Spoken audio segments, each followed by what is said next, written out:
You're not broken, you're still protecting yourself. 1. Opening hook, 0 to 20 seconds.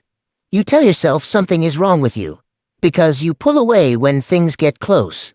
Because you sabotage what matters. Because you feel guarded even when you want connection. But what if none of this is broken? What if you're still protecting yourself from something your body remembers, even when your mind doesn't?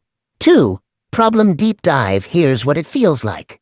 You overthink simple conversations. You replay moments long after they pass. You feel safer alone, but lonelier in isolation. You want closeness. But when it arrives, something inside tightens. So you become distant, or hyper-independent, or emotionally quiet. Sometimes you disappear from people without knowing why. You tell yourself you're complicated, too sensitive, too much. And slowly, this becomes part of your identity. I'm just like this. It affects your choices. You avoid opportunities that could change your life. You stay in familiar discomfort instead of risking unfamiliar peace. You second-guess your own needs. Even your self-talk changes. Instead of curiosity, there's criticism. Instead of compassion, control. Psychologically, this pattern often shows up as emotional avoidance, hyperindependence, or chronic self-protection. But it doesn't start in adulthood. It starts much earlier. And the strange part? It once helped you survive. But we'll come back to that.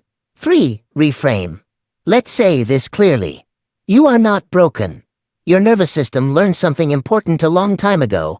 That certain feelings weren't safe. That relying on others had consequences. That being fully seen could lead to pain. So your brain adapted. Not consciously. Biologically. Before logic. Before choice. What looks like self-sabotage now was once self-protection. Your system didn't ask, will this make me happy? Asked, will this keep me safe? And safety always wins. 4. Psychological mechanism. Here's what's happening inside your brain. Your nervous system has one primary job: detect threat, prevent harm, preserve energy. When you experience emotional stress, especially early in life, your brain creates shortcuts. These shortcuts live in the survival system, not the thinking mind. So when something feels similar to past pain, even subtly, your body reacts first. Before you can reason. Before you can explain. This is why you suddenly withdraw, or feel numb, or become overly self-reliant. Your system is running an old program. Here's a simple metaphor. Imagine your brain like a smoke alarm. It doesn't analyze the fire. It just reacts to smoke. Sometimes it goes off because there's real danger. Other times, it's just burnt toast. But the alarm doesn't know the difference. It only knows patterns. Think of your emotional system as a guard dog. It learned when to bark by watching your past. If vulnerability once led to hurt, the dog now barks at closeness. If expressing needs once caused rejection, the dog barks at dependence. If being authentic once felt unsafe, the dog barks at visibility. The dog isn't bad.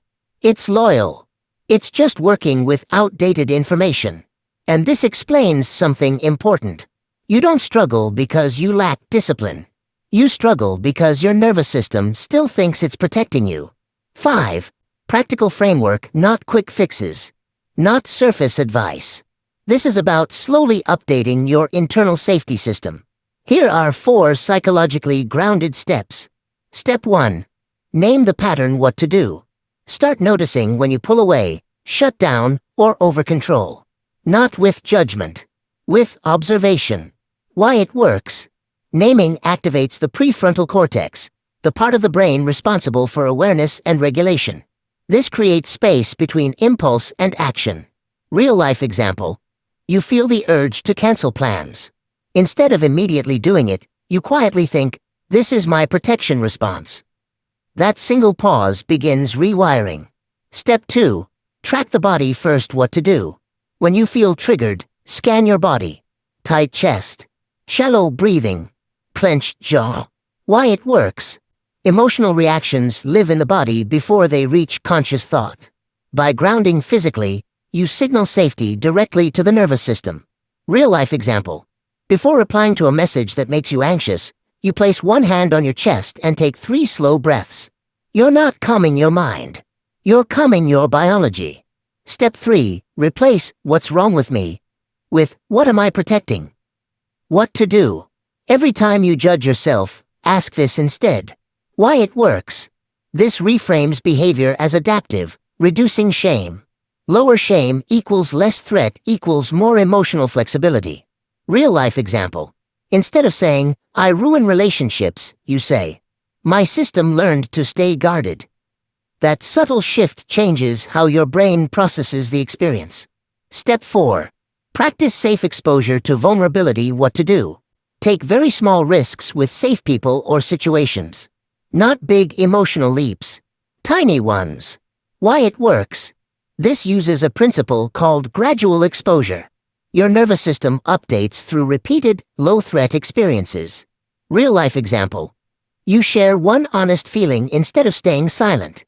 You ask for help with something minor. You allow yourself to be seen for 5 seconds longer than usual.